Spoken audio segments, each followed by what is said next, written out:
Queridos, a paz de Cristo a todos. Abra sua Bíblia no Evangelho de Marcos, capítulo de número 2. Evangelho de Jesus escrito por Marcos, capítulo 2. Marcos é o segundo livro do Novo Testamento. Quero ler com você um texto que começa do verso 1 e vai até o verso 12. Esse texto é um relato de um milagre. A história que você vai ler aqui agora é a história de um milagre que Jesus realizou. E para que esse milagre pudesse ter acontecido, houve a participação de alguns amigos. Portanto, esse texto fala também sobre a amizade, mas não apenas isso. Na medida que esse milagre é contado, existem algumas lições que acabam saltando aos nossos olhos, e eu quero destacar 3 delas aqui nessa noite. Esse texto fala sobre a necessidade de ter um encontro com Jesus, os empecilhos que nós enfrentamos quando queremos ter um encontro com Jesus, e o resultado que acontece na vida de toda pessoa que tem um encontro com Jesus. Vamos ler a partir do verso 1, a palavra de Deus diz assim: Dias depois, entrou Jesus de novo em Cafarnaum, e logo correu que ele estava em casa. E muitos afluíram para ali, tantos que nem mesmo junto à porta eles achavam lugar. E anunciava-lhes a palavra.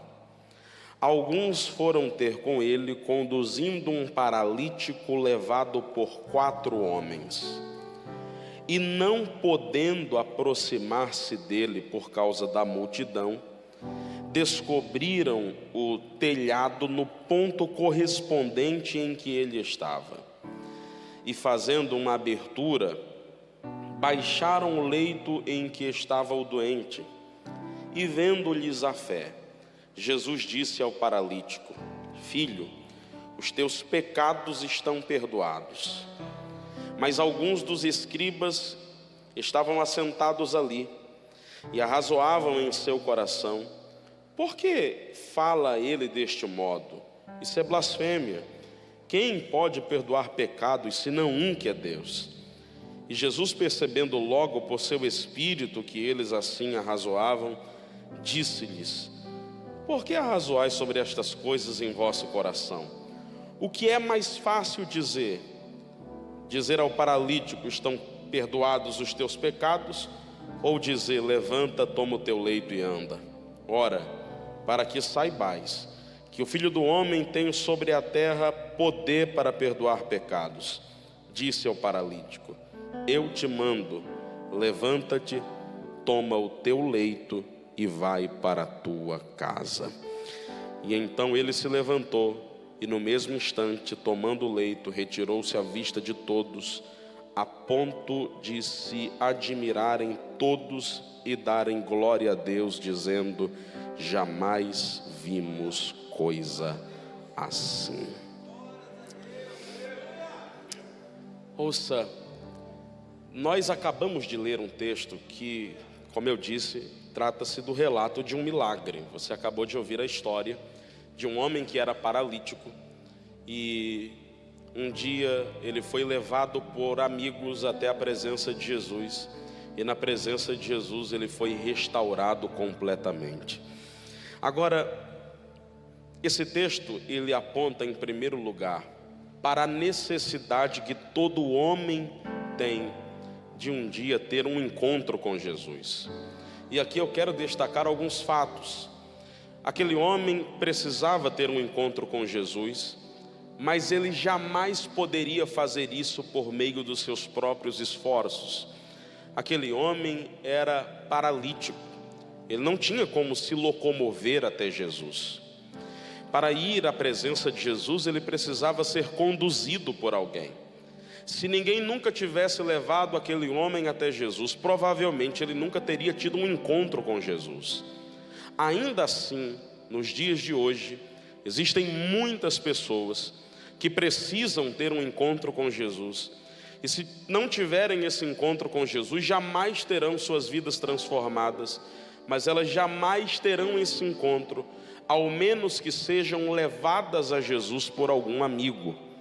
E o triste fato é que, eu citei isso hoje aqui de manhã, foi publicado um tempo atrás uma pesquisa de um sério instituto nos Estados Unidos, que faz pesquisas principalmente voltadas ao cristianismo, e foi constatado que de todos os cristãos, apenas 5% um dia levaram alguém até Jesus e acompanharam essa pessoa até o batismo.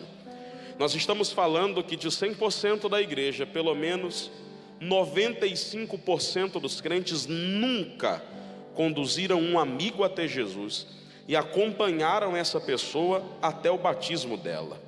E isso é muito triste, porque quando nós pensamos nos números do evangelho no Brasil, só para você ter ideia, estima-se que hoje a igreja no Brasil já tem cerca de 70 milhões de pessoas, o que é maravilhoso.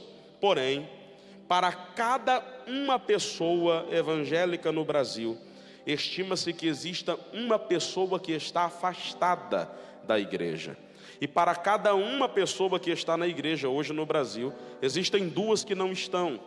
Imagine você que, se todos os crentes hoje no Brasil tomassem uma decisão de ganhar uma alma para Jesus e acompanhar essa pessoa até o batismo, em uma única pessoa durante o ano inteiro, em 2 anos, o Brasil inteiro estaria servindo a Jesus. Agora, sabe por que isso para nós é uma realidade tão distante? Exatamente pelo fato que eu citei agora.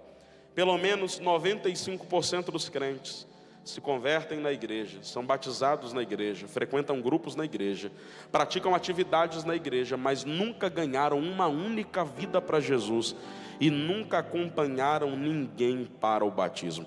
E eu quero dizer a você que você não pode fazer parte dessa estatística. Deus não te chamou para parar o que Ele tem em você. Você é alguém que Deus levantou para, através de você, Ele alcançar a tua família, os teus amigos, os teus colegas de trabalho, as pessoas que frequentam os mesmos ambientes que você. O problema é que aqueles homens tinham algumas coisas que parecem faltar em nós. Aqueles homens que levaram aquele amigo até Jesus tinham algumas coisas que parecem faltar em nós. A primeira coisa que aqueles homens tinham era visão. Pastor, e o que é visão? Visão não é você enxergar apenas com os seus olhos naturais. Visão é a capacidade de você ver além do que aquilo que os seus olhos naturais são capazes de enxergar. Certa vez alguém disse que visão é a capacidade de ver não apenas aquilo que é, mas aquilo que pode ainda se tornar a ser. Em outras palavras, quando eu digo que aqueles homens tinham visão, eu quero que você entenda que aqueles homens não enxergavam o paralítico apenas no seu estado atual. Pela fé, eles conseguiam enxergar o que aquele homem poderia se tornar a ser, caso tivessem um encontro com Jesus. E por isso batalharam isso. E eu quero declarar que é isso que Deus vai te dar nessa noite. Deus vai abrir os teus olhos para você ter visão de Deus. E quando eu falo de visão de Deus, eu estou dizendo que você vai começar a ver as pessoas não apenas em seu estado atual. Você vai começar a enxergar o que essas pessoas podem ser quando elas tiverem um encontro com Jesus. E essa visão vai determinar as tuas ações. Aqueles homens não tinham apenas visão, eles tinham determinação. Pastor, e o que é determinação? Determinação é uma forte inclinação para se alcançar aquilo que deseja. Vou repetir mais uma vez: determinação é uma forte inclinação para se alcançar aquilo que deseja. Há uma diferença entre determinação e desejo. O desejo, ele é momentâneo. O desejo, ele é passageiro.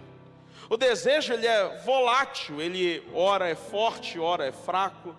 O desejo, ele vem e vai. Agora, a determinação é uma inclinação de alguém que está disposto a alcançar aquilo que se deseja. E a determinação desses homens é evidenciada pelo fato de que eles driblaram toda dificuldade que cruzou o caminho deles, na sua missão de levar aquele amigo até Jesus. Eles poderiam dar desculpas dizendo: nós não podemos levar aquele homem por causa do peso, ele é paralítico, não pode se mover. Eles poderiam dar desculpas dizendo: nós não podemos levar esse homem até Jesus, porque nem junto à porta da casa onde Jesus está falando tem espaço. Eles poderiam dar desculpas dizendo: nós não podemos levar esse homem até Jesus, porque a multidão está apertando Jesus e é impossível chegar até ele. Mas quem tem determinação de levar alguém até Jesus, ele não para diante dos empecilhos e dificuldades que aparecem.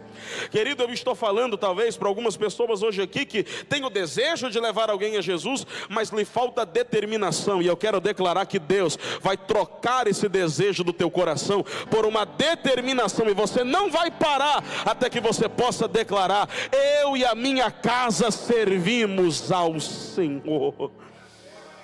Aqueles homens não tinham apenas determinação, aqueles homens também tinham persistência. Pastor, e o que é persistência? Persistência é insistência, é constância. A diferença daquele que é persistente para aquele que não é que quem não é persistente, ele pode até ter um desejo, mas esse desejo é vencido pelos obstáculos. Quem é persistente nunca é vencido por obstáculo. Para cada pessoa que não é persistente, diante de um obstáculo, ele encontrará um motivo para desistir. Mas quem é persistente, para cada obstáculo, ele encontrará uma solução para continuar. E é exatamente isso que esses homens fizeram. Eles não deixaram que nenhuma dificuldade impedissem de levar o seu amigo a Jesus. Aquele homem não podia se locomover porque ele era paralítico. Eles poderiam parar diante disso, mas como eles eram persistentes, eles levaram o paralítico em uma cama, dividiram o peso, carregado por 4 homens. Eles poderiam parar diante do fato que nem junto à porta da casa em que Jesus estava havia espaço, mas eles eram persistentes. Se não havia espaço na porta, eles subiram no telhado. Eles poderiam parar diante do fato de que a multidão apertava Jesus e era complicado chegar até ele, mas eles eram persistentes. E diante do obstáculo da multidão que apertava Jesus, eles cavaram um buraco no telhado, exatamente no mesmo lugar em que Jesus estava, e desceram aquele paralítico. Ô meu irmão, talvez eu estou falando para algumas pessoas hoje aqui nessa noite que nunca ganharam uma vida para Jesus, nunca acompanharam ninguém até o batismo. Você é crente, está aqui, faz campanha da vitória, às vezes até vem no culto da palavra, está aqui nos cultos de celebração, mas você apenas assiste aquilo que Deus está fazendo. E tem gente na tua casa que não é crente, tem gente no teu trabalho que não é crente, tem gente na tua faculdade, no teu hall de amigos que não é crente, e você nunca se moveu em direção a ganhar uma pessoa para Jesus, porque você apenas enxerga quem elas são nesse momento. Você apenas enxerga um casamento destruído, uma pessoa viciada, você enxerga apenas as amarras que prendem essas pessoas. Mas eu quero declarar hoje que Deus vai te dar visão. Você vai começar a ver o que essas pessoas podem se tornar depois que você conduzi-las até Jesus. E eu quero declarar que nenhum obstáculo será suficiente para você desistir. Você vai lançar convites, Deus vai te dar estratégia, Ele vai te dar persistência, e você não vai parar até que você seja um ganhador de almas e um transformador de ambientes no lugar que Deus te plantar. Agora talvez existem pessoas que estão me ouvindo aqui hoje nesse culto do amigo, que não são crentes, ou mesmo estão afastadas da igreja, e o motivo pelo qual você está aqui é porque um amigo trouxe você. E se você veio até hoje aqui trazido por um amigo, eu quero dizer a você que a maior demonstração de amizade que alguém pode dar é trazer um amigo até a presença de Jesus. Os teus amigos verdadeiros não são aqueles que te levam para a mesa de um bar.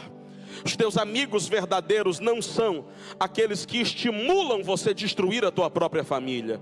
Os teus amigos verdadeiros não são aqueles que te afastam de Deus. Os teus amigos verdadeiros são aqueles que não desistem de você e te trazem à presença de Jesus, porque acreditam na restauração da tua vida, na mudança da tua história, na restauração da tua casa. Aliás, eu quero dizer a você que se você hoje está aqui e foi trazido por um amigo, é porque você é muito importante para alguém. Tem gente que olha para você e vê apenas o teu momento atual, vê apenas a tua família destruída, o teu casamento em ruínas, os teus negócios acabados, as tuas finanças estranguladas. Mas tem gente que olha para você, e foi Deus que colocou essas pessoas na tua vida, e elas já enxergam quem você será depois que Jesus cruzar o seu caminho e mudar a sua história. Tem gente que já fez convites para você 1, 2, 3 vezes, e você já deu muitas desculpas, mas mesmo assim não desistiu de você. Aliás, você só está de pé hoje aqui porque tem joelhos dobrados orando por você. E eu quero declarar sobre a sua vida que se você tiver nessa noite um encontro com Jesus, a tua vida vai ser mudada, a tua família vai ser restaurada, a tua história será transformada, porque quem vem à presença de Jesus nunca volta para casa da mesma forma que saiu de lá.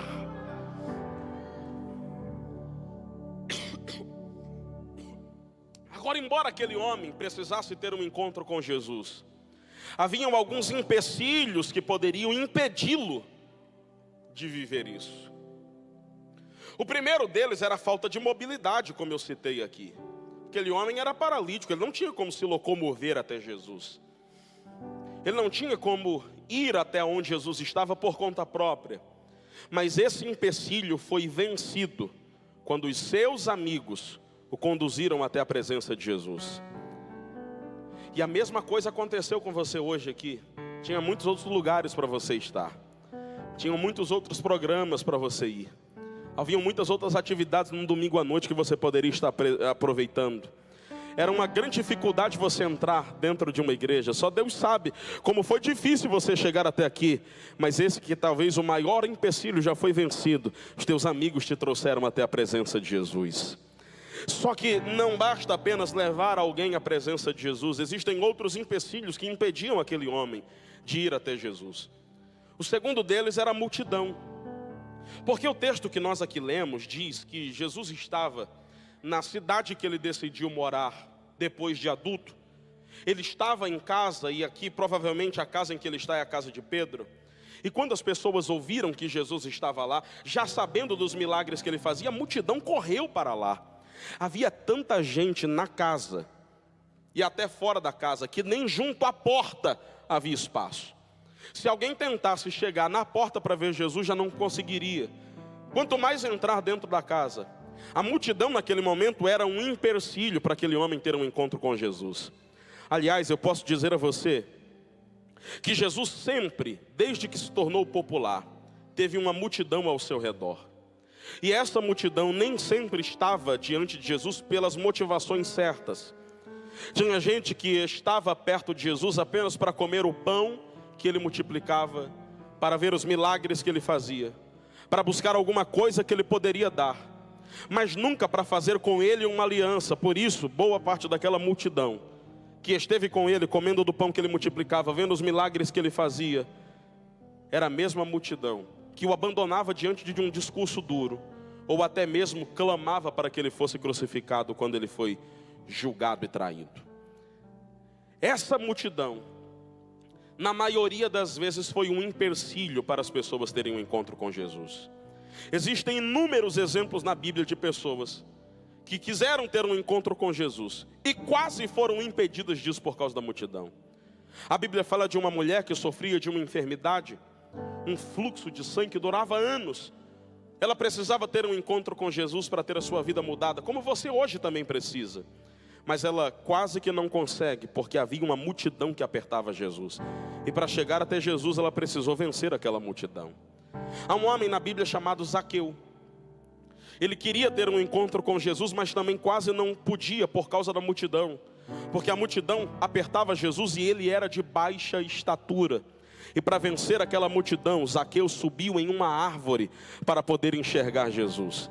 E um dos fatos mais lindos sobre a vida de Zaqueu é que ao vencer a multidão, subindo em uma árvore para poder ver Jesus, a Bíblia nos deixa claro que na verdade Zaqueu procurava Jesus, mas era Jesus quem o buscava. A graça de Deus sempre estará um passo à nossa frente. Ele subiu em uma árvore para ver Jesus, mas foi Jesus quem o viu primeiro. Ele nunca pensou nem em chegar perto de Jesus, mas Jesus se tornou hóspede na própria casa dele. A graça de Deus sempre estará disposta a fazer por você aquilo que nem mesmo você é capaz de fazer por si próprio. Nessa mesma ocasião em que Jesus teve um encontro com Zaqueu, há um outro homem que queria ter um encontro com Jesus e quase foi impedido por causa da multidão. Ele era um homem, o nome dele era Bartimeu, ele era cego.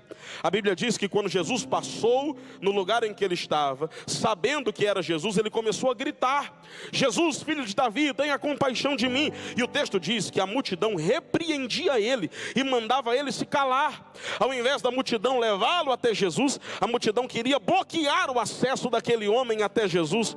Agora, mesmo assim, todas essas pessoas que eu aqui citei, poderia citar muitas outras, elas conseguiram vencer a multidão e ter um encontro com Jesus, e não permitiram que a multidão fosse um empecilho para que eles tivessem um encontro com ele. Aliás, Zaqueu e Bartimeu são dois grandes exemplos de que quando nós vencemos a multidão para ter um encontro com Jesus, nós somos alcançados pela graça de Deus, a despeito da situação em que nós estamos. Porque esses dois homens que foram encontrados por Jesus no mesmo episódio, se você traçar um paralelo entre eles, você vai ver que eles estão em situações completamente opostas. Zaqueu era rico, Bartimeu era pobre. Zaqueu era funcionário público de Roma, Bartimeu era mendigo. Zaqueu era um homem da aristocracia romana. Aquele Bartimeu, ele era alguém completamente desprezado. Zaqueu era odiado. O cego Bartimeu era completamente esquecido. Para um deles ter um encontro com Jesus, ele precisou subir em cima de uma árvore. O outro, para ter um encontro com Jesus, ele precisou sair da beira do caminho. Um deles, para ter um encontro com Jesus, ele precisou saltar e subir. O outro, para ter um encontro com Jesus, precisou descer. Eles estão em situações completamente opostas, mas a mesma graça que alcançou a um foi a mesma graça que alcançou o outro. Porque nunca haverá ninguém que esteja tão bem que não precise da graça de Deus, mas também nunca haverá ninguém que esteja tão mal que não possa ser alcançado pela mesma graça. E eu quero declarar hoje aqui que não importa a situação que você chegou, você será alcançado pela graça de Deus e terá sua vida completamente mudada por ela. Aquele homem também precisava vencer a multidão para ter um encontro com Jesus. E eu sei que tem gente que está me ouvindo hoje aqui que também precisa vencer uma multidão para ter um encontro com Jesus. E quando eu falo dessa multidão, eu não estou falando da mesma multidão deles. A sua multidão talvez são os seus amigos, parentes, familiares, colegas de trabalho. É possível que você hoje esteja aqui diante da necessidade de ter um encontro com Jesus, e todas as vezes que você pensa nisso, você trava diante da vergonha, porque você fica pensando: o que eu vou dizer para minha família depois que eu entrar em casa? Como é que eu vou contar para as pessoas que eu agora sou crente? Como é que eu vou chegar no meu trabalho amanhã e falar para os meus colegas de trabalho, que estão acostumados a sair comigo para farra, que estão acostumados a fazer comigo um bocado de coisa que desagrada a Deus, como é que eu vou contar para eles que agora eu sou crente? Todas as vezes que você pensa na oportunidade de ter um encontro com Jesus, você trava diante da possibilidade de não ter coragem de contar isso para outras pessoas. Aliás, tem gente que está me ouvindo hoje aqui, que todas as vezes que pensa em ter um encontro com Jesus, sempre adia isso, porque você pensa que entregar a sua vida para Jesus e fazer uma aliança com Deus irá romper os relacionamentos que você tem, você vai ficar só. E é nesse sentido que a multidão te impede de ter um encontro com Jesus. A maior mentira que talvez o diabo contou para você e você acreditou é que se você tiver um encontro com Jesus, você vai ficar sozinho. Ninguém tem um encontro com Jesus e fica sozinho, porque a Bíblia diz que o próprio Espírito de Deus vem habitar dentro de você. E Jesus te fez inúmeras promessas na Bíblia, te garantindo que jamais te deixaria e nem nunca te desampararia. Ele disse em Mateus 28:19: eis que eu estou convosco todos os dias, até a consumação dos séculos. Ninguém tem um encontro com Jesus e fica sozinho. Jesus é completamente diferente de todo e qualquer outro tipo de amigo que você pode ter encontrado, porque as pessoas entram na nossa vida e saem o tempo inteiro. A nossa vida ela é feita de ciclos, e nem todo mundo que está com você hoje estará com você amanhã. A maior prova disso é que teve gente que esteve com você no passado e está muito distante de você agora. Você já teve amigos que um dia você falou: vai estar no meu casamento e vai ser meu padrinho, e quando você casou nem estava lá. Você já teve pessoas que você um dia chamou de melhores amigos e hoje nem segue você no Instagram e vice-versa. Você já cruzou pessoas no seu caminho que você um dia já confidenciou segredos e hoje você nem fala mais, porque nem todo mundo que faz parte do teu momento fará parte do seu futuro. As pessoas entram e saem da nossa vida o tempo inteiro. O único que esteve com você ontem, está com você hoje e continuará com você amanhã, é aquele que não muda quando o tempo passa, é aquele que não muda com o passar das circunstâncias, com o mudar do cenário. As coisas mudam, o tempo passa, os cenários são transformados, mas Ele é o mesmo ontem, Ele é o mesmo hoje, e Ele vai ser o mesmo para sempre. Por isso não vale a pena deixar de ter um encontro com Jesus com medo de perder a amizade de alguém que está com você hoje e pode não estar amanhã, até mesmo porque boa parte das pessoas que estão na nossa vida, elas estão em nossa vida por uma causa, e se essa causa for desfacelada, elas não estarão mais quando tudo passar. Jesus é o único que não te abandona mesmo quando você está na pior, no momento que você menos merece o amor de Deus, é o momento que você mais precisa dele, e Ele sabe disso, e Ele nunca desistiu de você. A multidão não pode ser um empecilho hoje para você ter um encontro com Jesus.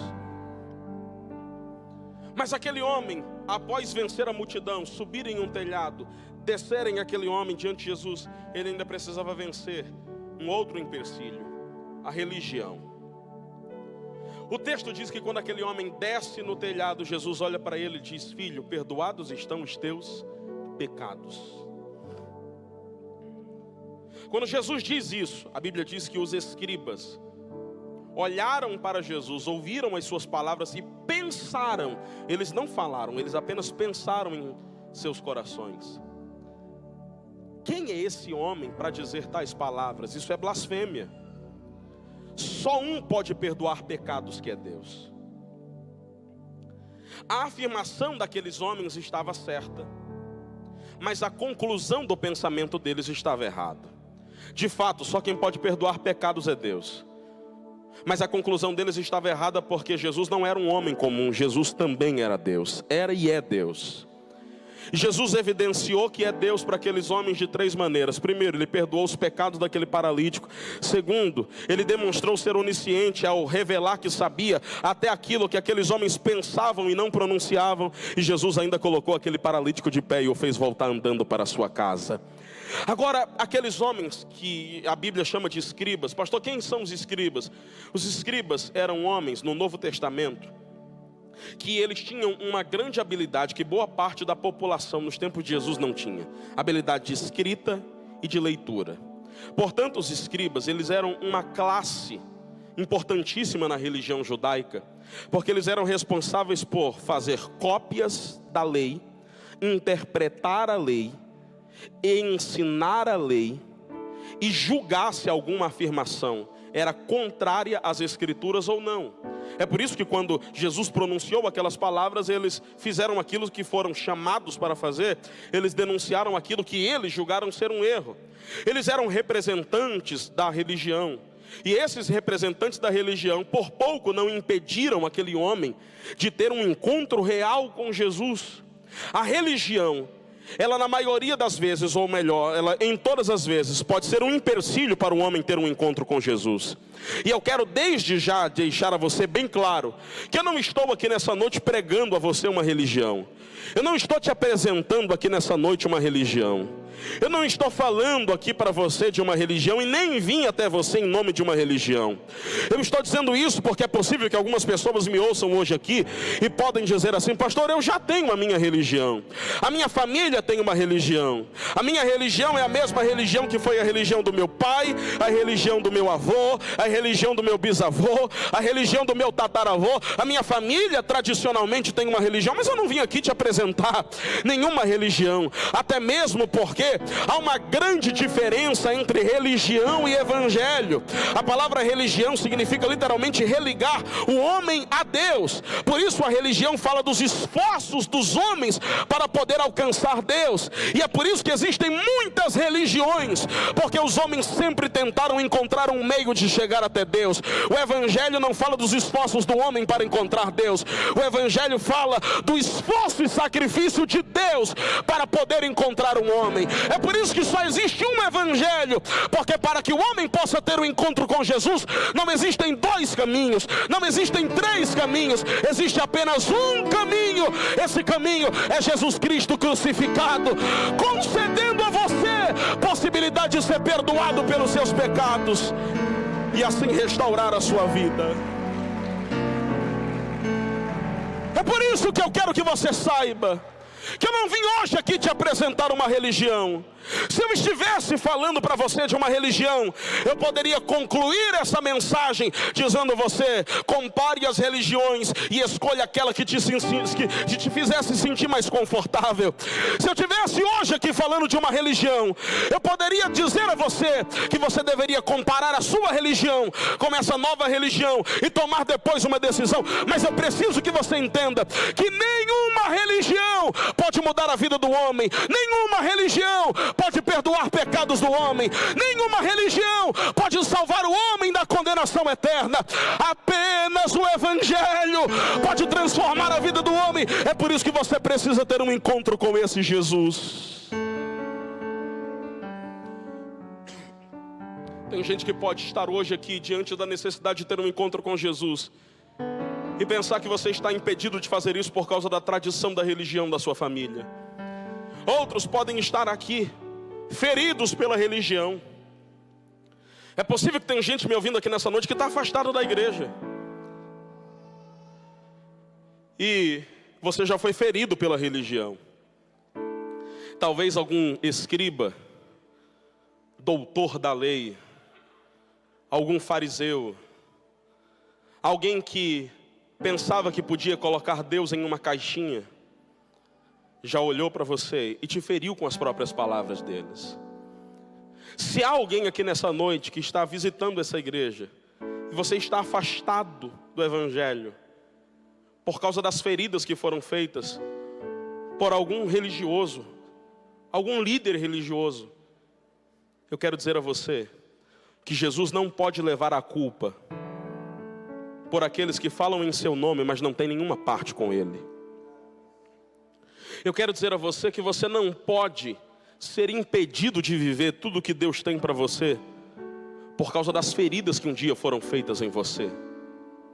Você não é aquilo que fizeram com você, você é aquilo que você escolhe ser a partir daquilo que fizeram com você. Você não pode ser privado da sua comunhão com Deus por causa das feridas que foram feitas por algum líder religioso. Se você um dia já teve a tristeza de se cruzar com um escriba como esse, eu quero lembrar a você que a salvação é algo individual. E naquele grande dia, Deus não te cobrará por causa daquilo que fizeram com você. Ele te cobrará pelas decisões que você tomou diante do evangelho que você ouviu. As feridas que foram feitas em você por causa de alguma religião não podem ser um empecilho para você ter um encontro com Jesus. E eu quero declarar aqui nessa noite que se um dia você saiu da igreja por causa dos homens, hoje você vai voltar para ela por causa de Jesus. Eu quero declarar que se um dia você saiu da igreja por causa da religiosidade de alguém, hoje você voltará para ela por causa do evangelho de Jesus. Porque somente Jesus e não a religião podem mudar a sua vida e transformar a sua história completamente.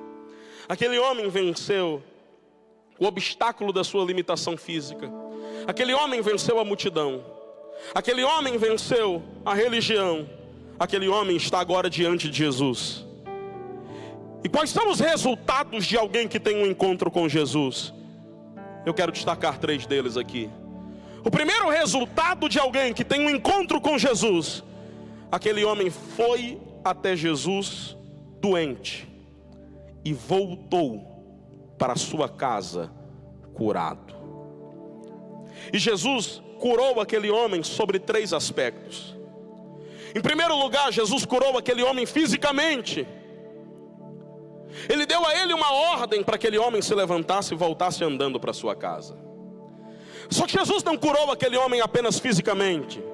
Jesus curou aquele homem emocionalmente. Esse mesmo relato de Marcos 2 também é contado por Mateus capítulo 9 e Lucas capítulo 5. E Mateus no capítulo 9 nos acrescenta uma informação que nos é omitida por Marcos. Porque no relato de Marcos, Jesus diz assim: filhos, teus pecados estão perdoados. Mas no relato de Mateus, Jesus olha para aquele homem e diz: filho, tem de bom ânimo, os teus pecados estão perdoados. Antes de curar o corpo físico daquele homem, quando ele diz tem de bom ânimo, Jesus está curando a alma daquele homem. Você consegue imaginar que a alma daquele homem estava mais achatada que as suas pernas? Você consegue imaginar que a alma daquele homem estava mais debilitada que a sua condição física? Você consegue imaginar que a alma daquele homem estava mais ferida que o seu próprio corpo? Eu sei que eu estou pregando para algumas pessoas hoje aqui que a sua grande enfermidade, o seu grande ferimento não é no seu corpo, é na sua alma, é no seu coração, é nas suas emoções. Sabe lá Deus como está o teu coração nessa noite, como é difícil para você estar aqui. Sabe lá Deus quais são as palavras que você tem ouvido no seu trabalho, na sua casa, ou você já ouviu na sua antiga igreja. Mas eu quero que você ouça algo nessa noite. Você veio à presença daquele que cura não apenas o corpo, mas também cura a alma. E eu quero declarar que a graça de Deus vai curar o teu coração, vai restaurar as tuas emoções e vai te fazer voltar a sorrir. Alguém aqui recebe essa palavra? Levante a sua mão e glorifique a Deus. Eu estou dizendo que Deus vai te fazer voltar a sorrir mais uma vez.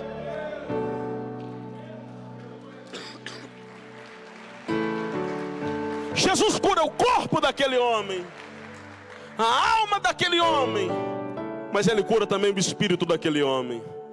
Ele diz: filho, tem de bom ânimo, os teus pecados estão perdoados. Em segundo lugar, quando você tem um encontro com Jesus, aquele homem foi até Jesus carregado, mas ele voltou carregando, porque Jesus disse a ele: levanta, toma o teu leito e vai para a tua casa. Aquele homem foi até Jesus sendo carregado por amigos e voltou para casa carregando o leito que trouxeram ele. Jesus não disse àquele homem: abandone esse leito e volte para casa assim. Jesus disse: toma o teu leito e vai para a tua casa. Quem estava na rua e viu aquele homem passar por aquela rua sendo carregado, teve que ver aquele homem voltando para casa carregando algo.